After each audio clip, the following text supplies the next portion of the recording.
Hey guys, and welcome back to this channel. So this is Ayes and I'm back here with a brand new video.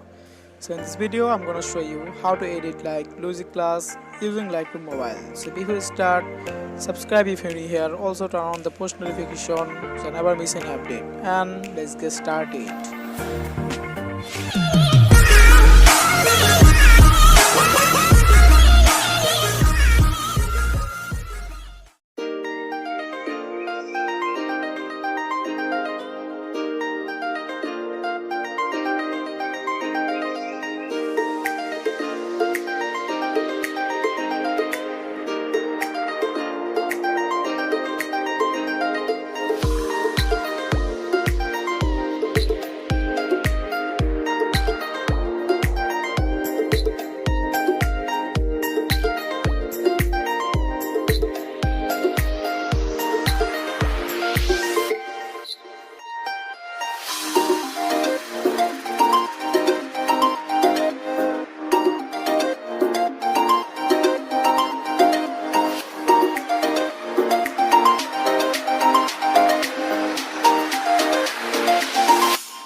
So guys, that's it for this video. Hope you have enjoyed the video. If you, then don't forget to like the video, share with a friend and leave a comment. And I'll see you in the next one. Till then, take care.